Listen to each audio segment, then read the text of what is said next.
We're live, Justin. Okay, so we're just gonna wait for a few minutes for Pine Creek band members to join the Facebook live feed, and we also have members of the media who will be joining. So we'll start the press conference in about 3 minutes.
We'll just give it another 60 seconds or so before we start the press conference, just to allow members on Facebook to join and also members of the media.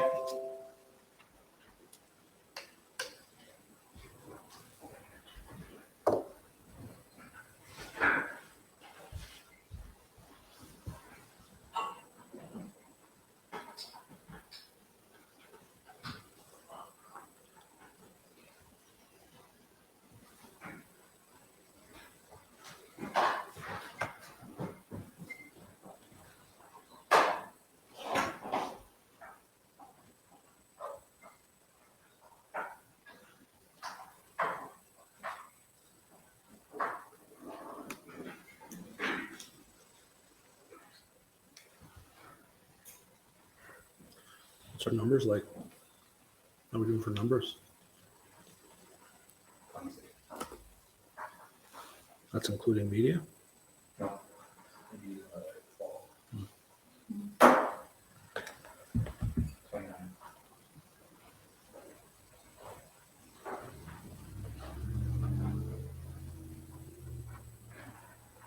Okay, we'll get going in 30 seconds.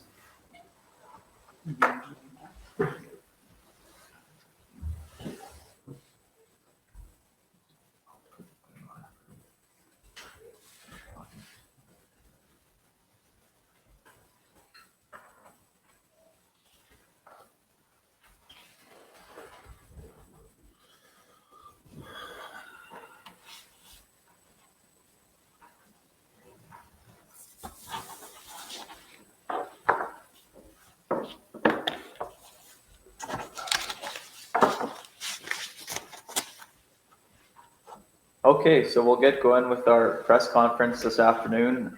First and foremost, I want to say welcome to the Pine Creek First Nation band members who are joining us through Facebook Live. And of course, I want to say also thank you to the media who have joined us this afternoon for this important discussion. Chief and Council greatly appreciate, of course, all of your attention to this matter. Before we get going, I want to acknowledge Elder Dennis Pagman for opening us up this morning with a prayer and starting us off in a good way before we started today's event. Of course, I want to acknowledge our hero behind the camera, Justin Richard, for doing all the technology work this morning and allowing us to bring this important message as far as we can get it. And I want to acknowledge the Treaty 2 Governance Center for the hospitality this morning, for allowing us to host our press conference in this beautiful facility here in Dauphin. By way of introduction, my name is Jeremy McKay. I am a policy analyst for Pine Creek First Nation, and I'll be serving in the capacity of a chair for this press conference. And later on, I'll be available to answer any technical questions that the media or others may have. To my immediate left is Councillor Harley Chartrand, followed by Councillor Cindy McKay. In the middle is Chief Derek Nepenak and Councillor Angela McKay. And then finally at the very end is Councillor Dawn Chartrand. Today, there will be three primary speakers, those being myself and Chief Derek Nepenak and also Councillor Angela McKay.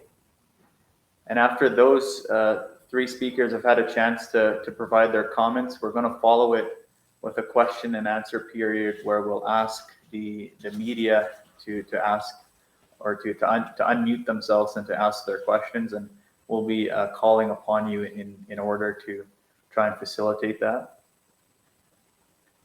Media, I just want to alert you to a 4-page fact sheet that we had circulated just a few minutes ago. That provides a bit of a written background of the discussion that we're going to have today. If for whatever reason you weren't able to access the document or you didn't receive it, feel free to reach out to me shortly after this press conference and I can get that 4-page written background to you. So with that, that's the end of my introductions. I'm going to ask Councillor Angela McKay to provide a background of our discussion today. Miigwech. Good afternoon, everyone. Welcome. Thank you for being here. At first, I'd like to acknowledge our elders that joined us today, Darlene Meekish and Dennis Pagman. Thank you guys for coming out with us. Also, the Treaty 2 for also letting us host this event here. But I'm going to give you a little bit background about the press conference. The Duck Mountain Provincial Park is a home to a traditional use and medicine, as well as a variety of wildlife, including the black bear, the moose, the elk, white-tailed deer, lynx, coyotes, and wolves. The members of Pine Creek First Nation ancestors lived, used, and protected the lands and water of our ancestral territory since the immemorial. Moreover, they continued to use, occupy these territories, which included the Duck Mountain Provincial Park. The Chief and Council of Pine Creek First Nation firmly assessed that the members of Pine Creek First Nation are entitled to huntable surplus in the wildlife species significant to meet the food needs of Pine Creek First Nation members. Louisiana Pacific is a major logging company headquartered in Nashville, Tennessee, and operates 25 forest product manufacture plants across USA, Canada, Chile, and Brazil. LP's siding products consist of engineered wood siding, trim, soffit, fascia. Those products are used for new homes in constructions, repairing, remodeling projects, and outdoor structures such as sheds. The wood fiber is the primary raw material used in LP's operations is a primary source of wood, fiber, and timber. The supply of timber requires the availability of timberlands and access to the wood's fiber. The Duck Mountain is a significant source of timberland and wood fiber for the operation of LP. The Chief and Council of Pine Creek First Nation maintain the forest lands in Duck Mountain from the LP that obtains wood fiber and subject constitutionally protected treaty Aboriginal and heritage rights of Pine Creek First Nation. The speed of the LP destroys wildlife habitats, swift and shocking. The operations of the LP represents head-on collision between maximizing the economic return of the wildlife within the Duck Mountain for the well-being of Pine Creek First Nation members. This is a top priority for this Chief and Council. In fact, within 10 days of June 2021 elections, Chief and Council had initiated discussions with the provincial minister and on those important matters. Chief and Council are here today to announce a firm legal action in the courts towards LP's negative impacts on the interests and rights of Pine Creek First Nation members. At this time, I'd like to ask Jeremy McKay to outline the details of the legal actions. Thank you, Councillor. For the media that are joining us on Teams, I understand for the first minute or so we may have been muted, but you didn't miss a lot. I was just introducing myself and the table that we have here, and I also alerted the media to the fact that we've circulated a 4-page written quick fact sheet. So if you haven't received that, please reach out to me shortly after this conference. So this morning, our lawyers in Winnipeg, on behalf of Pine Creek First Nation, filed in the Court of Queen's Bench a notice of application for judicial review. The named respondents in that application are firstly the Government of Manitoba and secondly, Louisiana Pacific. The issue from Pine Creek's perspective is that Manitoba did not consult with Pine Creek before authorizing Louisiana Pacific to continue logging in the Duck Mountain Park, forest, and surrounding areas. Pine Creek is therefore asking the Court of Queen's Bench to halt Louisiana Pacific's operations until Pine Creek has been provided with an adequate opportunity to be consulted. So before I open it up to the media for questions, I'm going to ask Chief Nepanak to discuss the importance to Pine Creek of these matters and to the larger region. Chief? Bonjour, Anishinabe. Je go no ichiwaganak nibin makwa, Indishna Kosmokwan Totem. I was chief of the Pine Creek First Nation, Minegoziibe Anishinabe, formerly known as Pine Creek. I want to acknowledge our elders who opened up this press conference and this discussion today with a prayer.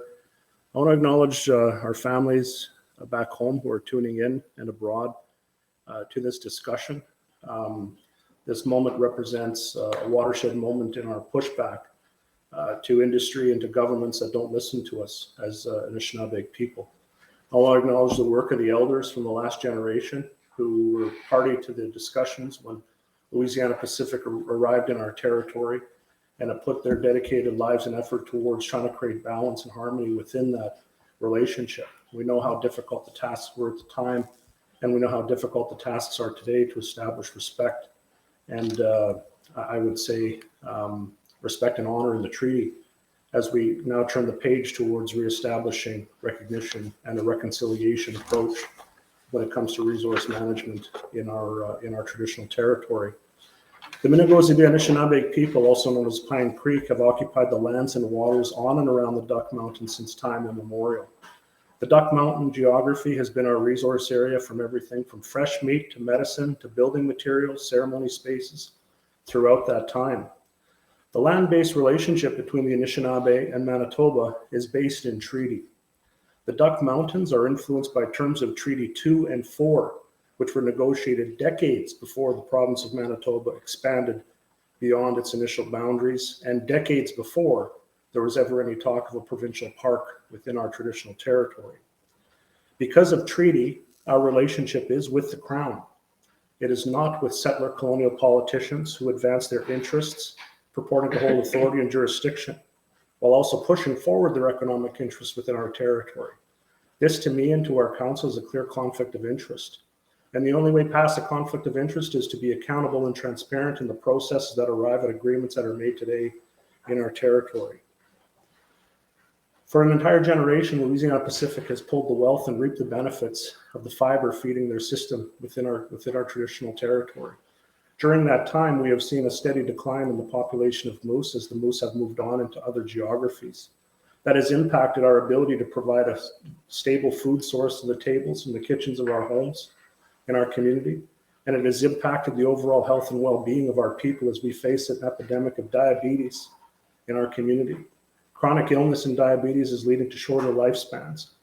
It's leading towards increased reliance on healthcare services that are just not expansive enough to accommodate the type of environment that we've created through our extreme resource extraction in the Duck Mountains.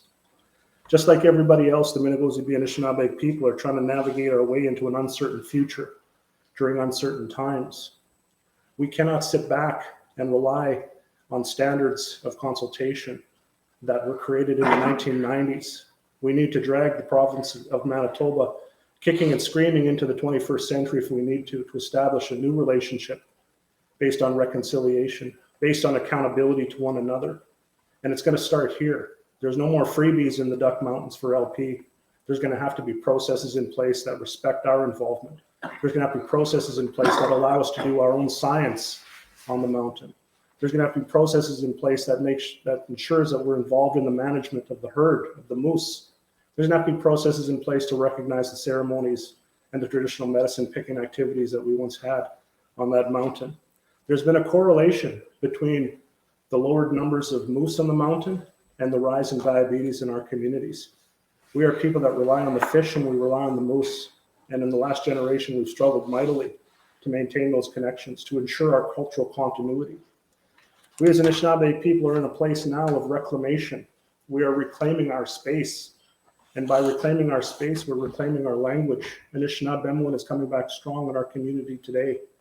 We're reclaiming spaces that we've vacated for a very long time, going back onto the land, teaching the young ones in efforts of cultural continuity and land-based education, so that our young people can know that their parents and their grandparents were the great harvesters of the mountains and the lands around our reserve.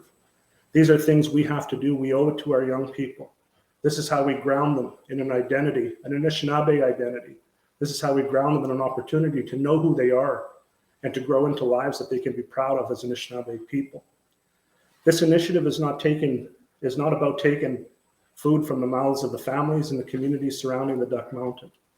This initiative is about restoring respect, building a new relationship for the next generation, a relationship with settler communities and settler governments that maybe our children can be proud of. Because right now we're all struggling. We're all struggling with the conditions that have been created by our extreme resource extraction in the territory. We're struggling by the lack of consultation and the commitment of consultation by the province of Manitoba. It's no longer time for words. It's no longer time for symbolism, land acknowledgements, any pageantry. All that stuff is out the window now. Now is the time for real action, to step forward and to figure out ways of rebuilding this relationship, because we're all in this together. We all live in the same neighborhood, and we all have to work towards reconciliation and respect on the Duck Mountain. Miigwech. Thank you, Chief. So now is the portion of our press conference, hopefully, that we're going to be able to hear questions from the media and we'll be able to respond to them. I have a list of about 5 media organizations that I'm going to start with: CTV News, secondly, Star and Times, Global News, CJOB, Canadian Press, and Post Media. So I'm going to ask in that order if you have any questions, and we'll limit, just because of the time, we'll limit the questions to one question and then one follow-up. And of course, if for whatever reason we don't get all of your questions in at this press conference, we can follow up by email or by telephone. So I'm going to go over to CTV News Winnipeg, either Karen, Bobby, or Danton. Do you have any questions for for the panelists? Yeah, hi there. So I just wanted to be clear here. Minegoziibe Anishinabe is not against the logging operations that LP is doing, but it is against the fact that their license was extended without consultation. I think it's fair to say that the Minegoziibe Anishinabe people as a community, we have a lot of foresters in our community. We have families that have made a living and a livelihood on logging. What we believe in is sustainable forestry management. We can't say for certain whether that's been happening on Duck Mountain because we haven't been party to the conversation. LP has never come forward and shared the detailed information about what type of sustainable forestry initiatives they've put in place from year to year, never mind over the last 25 years. So, we are aware and we're stewards in a time of climate change and adaptation. We need to be part of that discussion. We currently aren't. And if the province isn't forcing, industry to meet these standards and dealing with Indigenous people, then how are we going to ever know whether they're doing it properly or not? All right, as a follow-up, have you heard from the province yet in regards to this specific concern about the extension of LP's license? We have raised concern many times in previous years, recognizing the province has an established pattern of handing out licenses without consultation. But to be more specific to your question, maybe Jeremy has a more specific answer on this extension. Yeah, thanks for the question. We actually did raise this issue with the province even before they had issued the extension. So to answer your question, yes. Okay, so and again, Danton, if you have any follow-up, just reach out to me after this press conference. But we'll go over now to the Star and Times, Jennifer Laviolette. Yes, thank you. Good afternoon, Chief and Council. My only question right now is, have you guys had any dealings or meetings at all with Louisiana Pacific on your issues and your concerns surrounding their activities? Over the years, there's been attempts made to talk directly with Louisiana Pacific from the political tables and the leadership table of Chief and Council. Most recently, we spoke with the Vice President, I believe, of the operations in this territory. He's based out of Nashville, and we spoke with him for about an hour. And there's always nice conversations that can be had, but we're past nice conversations because they don't turn into tangible results that lead to a better quality of life or better relationships overall for our community. But we have had discussions with them historically and ongoing. Okay, then my follow-up question to that is, if there was room for negotiation with LP, what would Pine Creek First Nation be looking for in terms of being part of the consultation process? What is it that you want to see changed or considered before logging activities continue?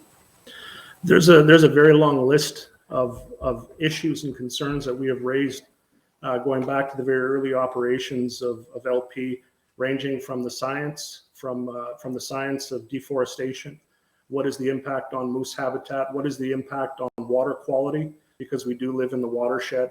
What are the economic interests that can be addressed through negotiation? We have approximately 100 families, equating to about 500 people who are without homes in the community, but meanwhile, the best fiber from the mountains being shipped into markets abroad. How does that dynamic exist in this scenario when LP is able to draw down $2 billion of annual sales, but meanwhile, we can't even house our own community members? There's something really wrong there. And that the tangible outcomes can only be measured based on identifying the issues clearly through consultation. And we hope that that's one of the results of this process that we've initiated. Thank you very much. Okay, and now I'll go over to Global News. Hi there, this is Susanna with Global. You spoke a little bit about this already, but can you tell us what it feels like to see these moose populations decline and what the loss of access to land is kind of uses for commercial purposes? Well, over the you're gonna hear I guess, counter arguments or criticism to our perspective on this, but we've been accessing that mountain for hundreds and hundreds of years. And over those hundreds of years, we have been successfully maintaining and managing the moose population by being respectful and by being the type of people that only take what we need from that mountain. And that's how we were able to enjoy that relationship for so long. It's only been in the last, I would say, 20 years or so since, coincidentally, the arrival of LP, where new roads are being put in, clear cuts have come into existence on the mountain, and then the moose have decided to either leave the territory or otherwise. We have noticed it as traditional land users. There's less moose that were harvested from the mountain. The province of Manitoba recognized it as well, even in their science, that the population was declining. So they put in place a moratorium to their citizens in Manitoba for a moose closure. We followed that in our community by having discussions and putting in our own customary law regarding moose harvesting on the mountain, and we have actually, stopped accessing the mountain for a long time as well. In recent years, we began going there once again, seeing a newer, younger, healthy population of moose once again is reestablishing themselves. But we need to arrive at a science that agrees, or at least that kind of correlates to what the province has been historically saying, is that the population is down, and how do we rebuild it? That's all part of the consultation that we want to be part of. Thank you. I don't have a follow-up right now.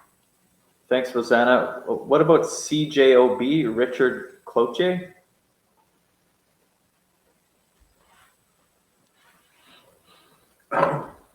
Okay, hearing nothing from Richard, and we'll circle back, Richard, at the end, but we'll go over to the Canadian Press. Is it Kelly Malone? Hi, no, it's pretty comfortable. Just wondering what, if any, you mentioned that you covered the issue with the province before the extension was granted, but wondering if there have been any other conversations with the province prior to this and what their response was like. That's a technical question dealing with the documented record, and I'll just defer that for Jeremy to answer for us. Yeah, so we just filed the judicial review in Queen's Bench at about 10 o'clock this morning, so there hasn't really been a lot of time subsequent to the filing to have any discussions with the province. Sorry, just clarify, like, prior to filing this judicial review, because I guess we had these, they've been issuing these permits for a while now, prior to the, has there been able to speak with the province? Right. So we alerted the province to our concerns about the lack of consultation, and then the province didn't say anything to us. What they did was they issued the authorizations, and then about a week after or more after they issued the authorizations, we just received a letter from the province indicating that they did in fact issue the authorization. So there hasn't been any subsequent discussions with the province. Oh, thank you, that's all I have. I'm going to go to number 6, Post Media. Is it Dave Baxter? Yeah, it's okay, I don't have any further questions. Okay, and then I'm going to circle back to is it Richard Cloutier? Is he on the line? I am. Good to talk to you, Chief. Good to talk to you. Thank you so very much. I hope you can hear me well. Yes, we can. Could you possibly comment, Chief, on the larger issue here? Because, in covering LP and the Manitoba government since 1994, and I think that we have seen over the years a lot of stops, a lot of starts when it comes to the management plan is concerned, and no real consultation with Indigenous groups. And some would describe over the years a whole lot of lip service. Is part of this also standing up and saying to the Manitoba government, to the Louisiana Pacific, and Manitobans that enough is enough? We have seen progress made in British Columbia 20 and 30 years ago, in Alberta 10 and 20 years ago, but it's now time that the Manitoba government and Louisiana Pacific, specifically in this case, start to acknowledge that we're not only at the table, but you must consult. Yeah, I think you rounded out very well, Richard, in your observation. I think that the broader issue is the province of Manitoba is about, I believe, 20 to 30 years behind when it comes to establishing policy and process and consultations around established legal precedent in Canadian law. You recall LP's license came into existence shortly after the Sparrow test was established in Canadian law. Since then, there's been a whole host of other jurisprudence that has informed how to establish best practices, and we've seen it in BC and other jurisdictions. It's not perfect by any means, but nonetheless, we're so far behind here that we have to find a starting point. And I believe that, and I hope that the fact that we have to go to the court to file a judicial review is an indication to the province that it's time to start establishing a standard that meets what the expectations are of informed people. We are Anishinaabe people. We are informed of our rights. We're informed of our laws that back us up under the Canadian Constitution. And we're demanding accountability in the process. So I think, like I said, I think you hit it square on the head there, Richard, with your observation about the challenges here. Appreciate that very much. Thank you. Okay, so before I ask Chief Nepenak for his permission to close out this press conference, I'm just wondering if there's any other media that I've missed that might be on the line.